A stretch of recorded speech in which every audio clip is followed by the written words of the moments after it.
Hello mga ka-Rampage! This is Joie once again and welcome back to my channel. For today's video, let's go and together we will explore the south part of Cebu.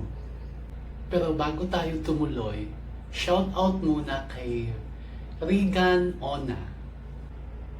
At para po doon sa mga hindi pa nakasubscribe, please do subscribe. Just hit the subscribe button and click on the notification bell para lagi kayong updated every time na may video tayo na i-upload. And don't forget na rin po to like and share the video and feel free to write down your comments. Okay, everything is set. Let's go!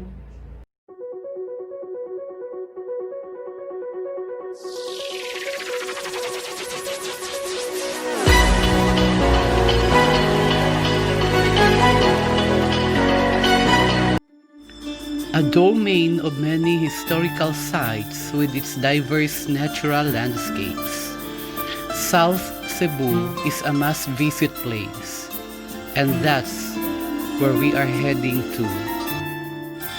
The Green Rock or Batong Malunhaw in Visayan dialect served as my stopgap refuge during my entire stay in South Cebu. The area is imbued with green plants and trees, and the beach front is a marine sanctuary protected by the local government unit.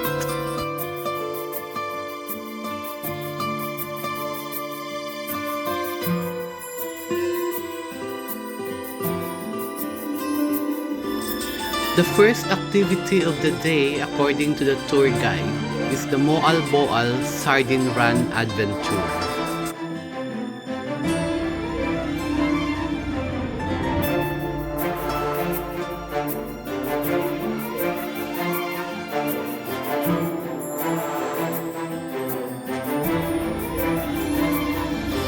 Have you ever imagined yourself swimming through huge school of sardines?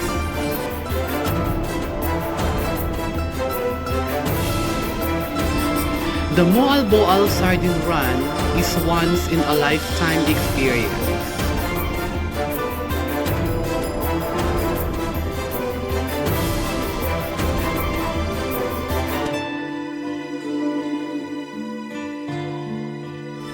Located just off the shore of Moal-Boal, this is something that you definitely don't want to miss when traveling in South Cebu.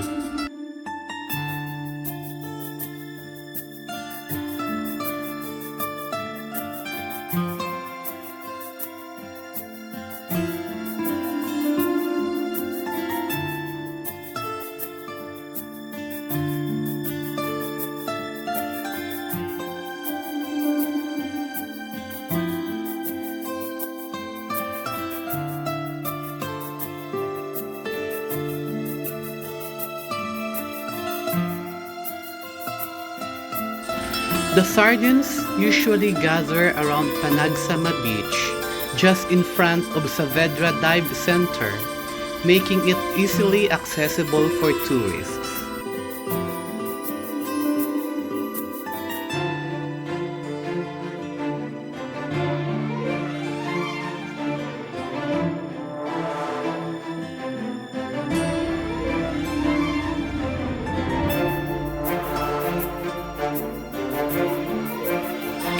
The Sardine Run, also known as a bait ball, is a large group of fish that stick together for protection against larger prey.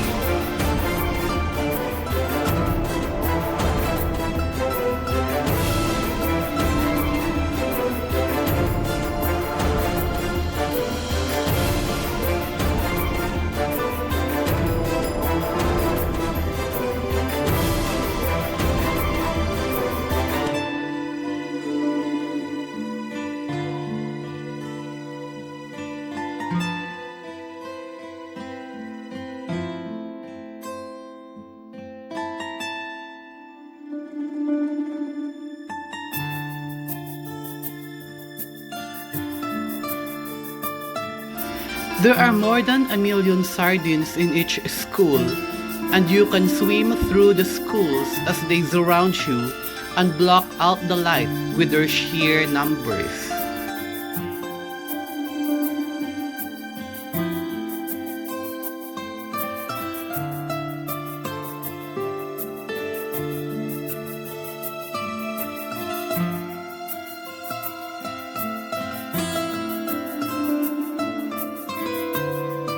The sardines are not fed by humans, so this activity is completely natural and ethical.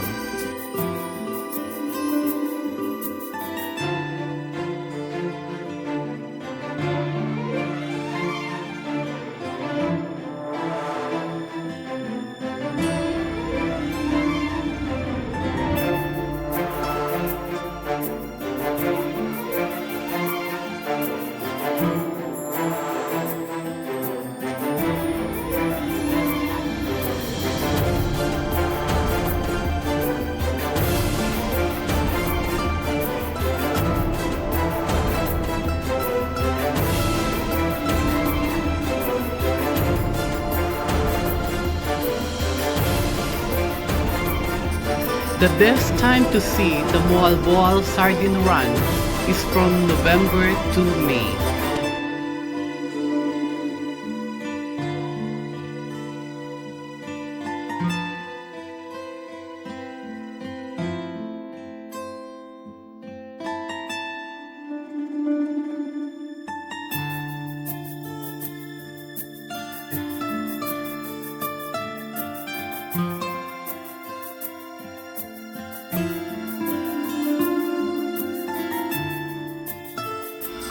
This particular run in Moalboal is believed to be the second largest sardine run in the world.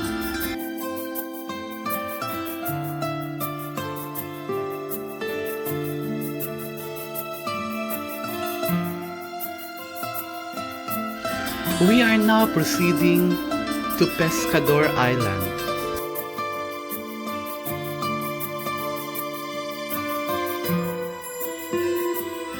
Pescador is an island in Moalboal located in the Tannon Strait, a few kilometers from the coast of Cebu Island.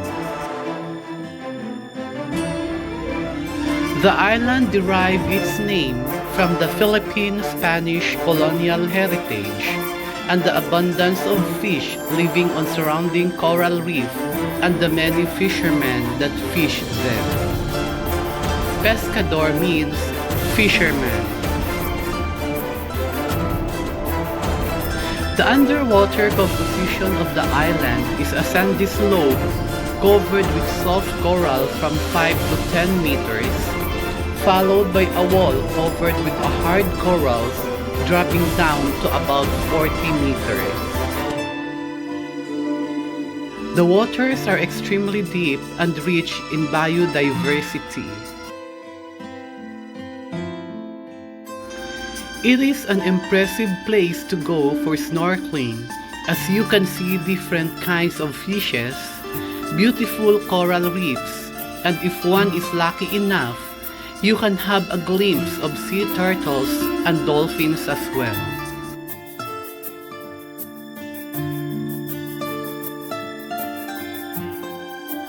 As Pescador Island is a marine park, the rich marine life attracts recreational divers.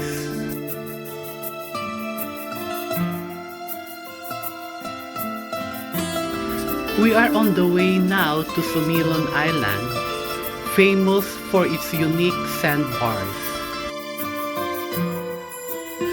Found in the southeastern tip of the mainland, Sumilon Island remained as one of Cebu's best-kept secrets. It is the first marine protected area in the Philippines, covering 24 hectares of land and surrounded by crystal clear waters with varying aquamarine castes. Made as a fish sanctuary in 1979, pristine white sand beaches are situated in different areas.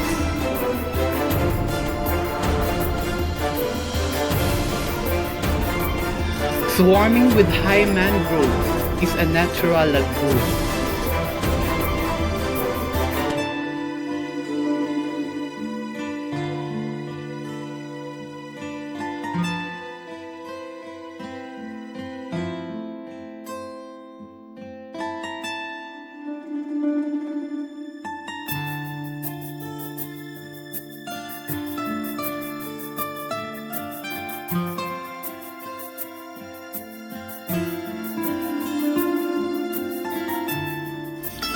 Unlike other sandbars, Sumilon Sandbar does not completely disappear underwater during high tide.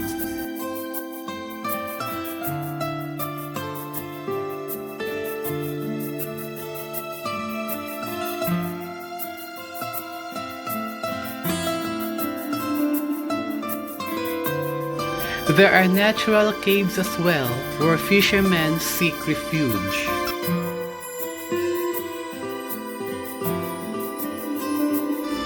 But depending on the season, the sandbars shift location around the island and change its shapes as well. Now, we are ready to have an encounter with the whale sharks.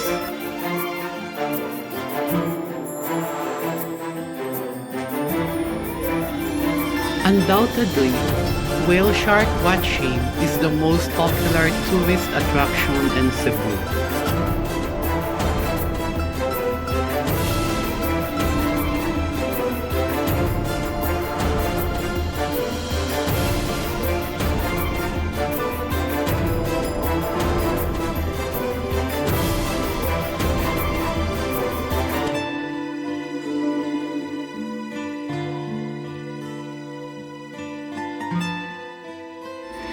The activity's location is in Barangay Tanawan in Oslob, 4 to 5 hours drive from Mactan International Airport.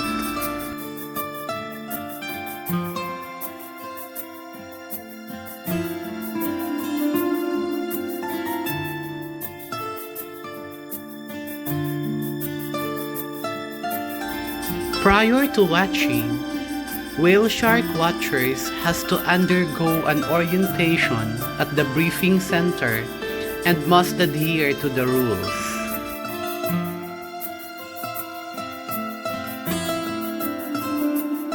Diving and snorkeling are limited in time and people.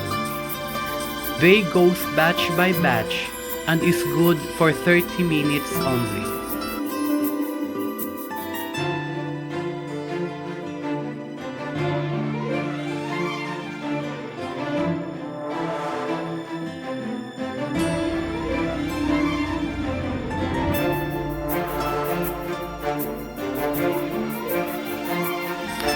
Feeding of whale shark is not allowed.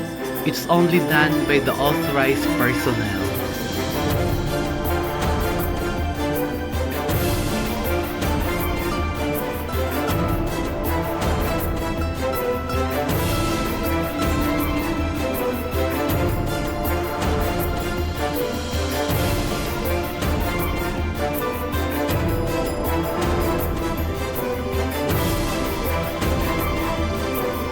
Chasing, touching, and riding the whale shark is strictly prohibited, and watchers should not restrict the normal movement and behavior of the sharks.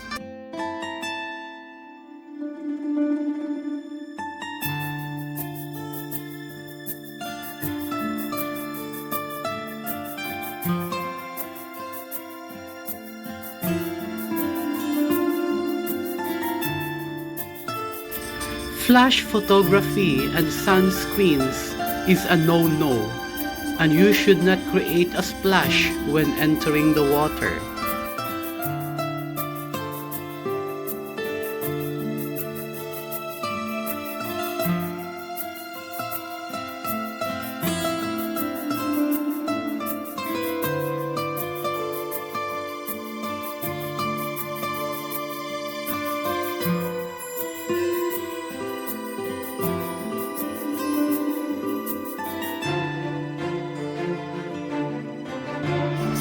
Minimum distance of 5 meters from the head and 6 meters from the tail of the shark must be maintained.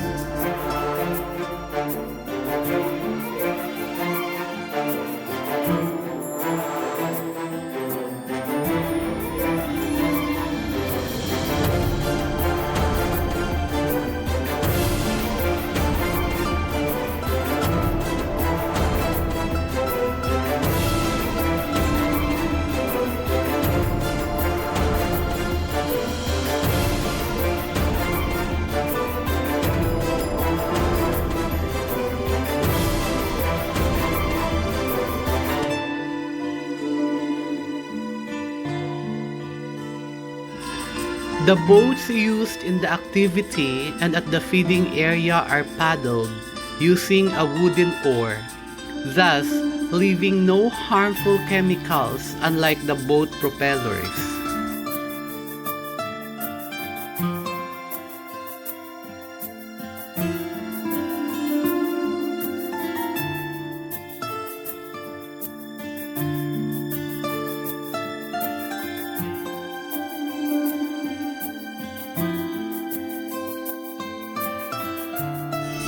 All whale sharks are wild animals, so they can come and go as they please.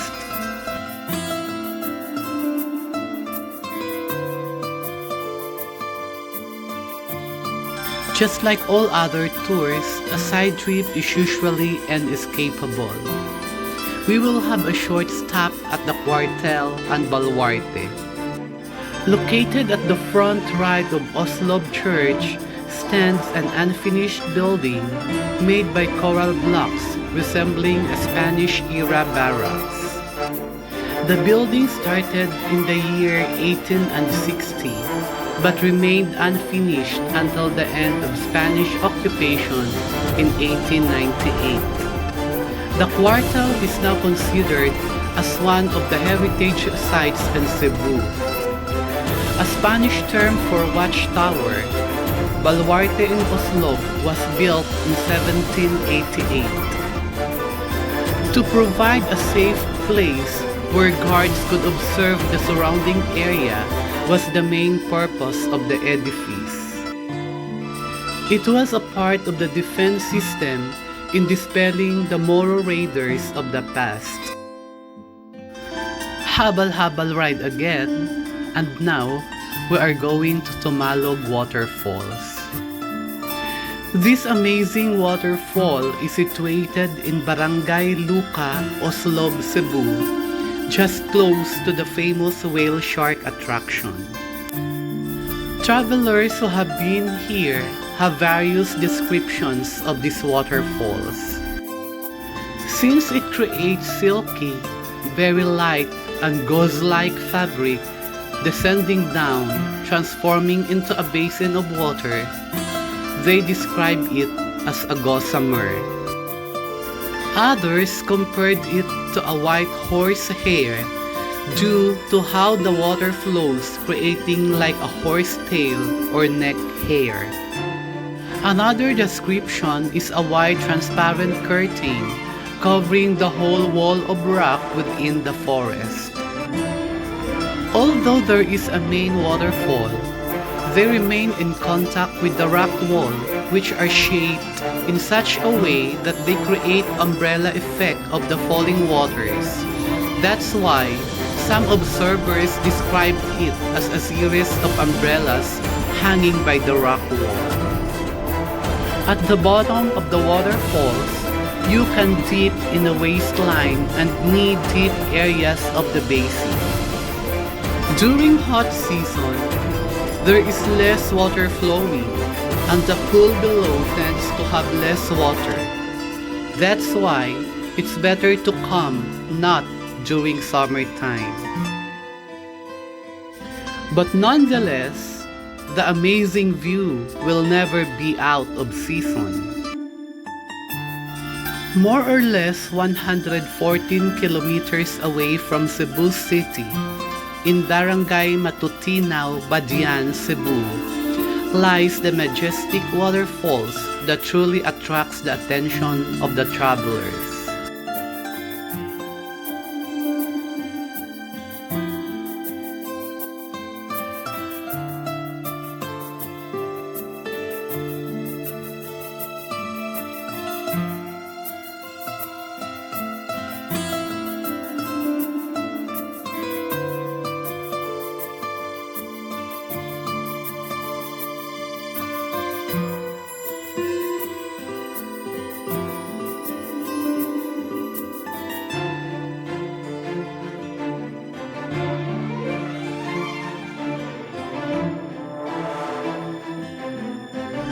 To reach Kawasan Falls requires about 30 minutes of hike.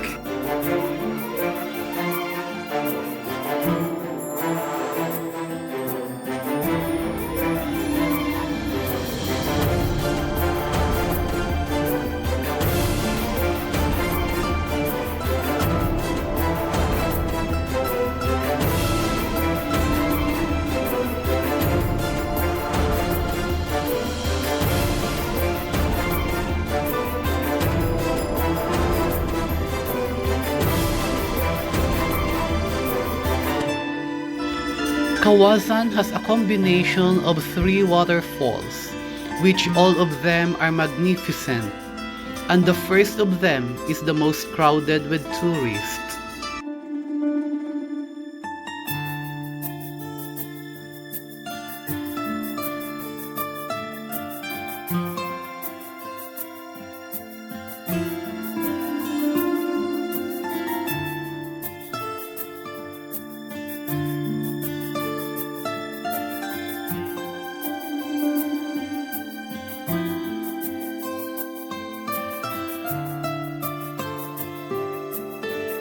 The picturesque site is perfect, not just for swimming but also for photo shoot.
A picture with a beautiful waterfall at the background will be a pristine testimony of how great a holiday is spent.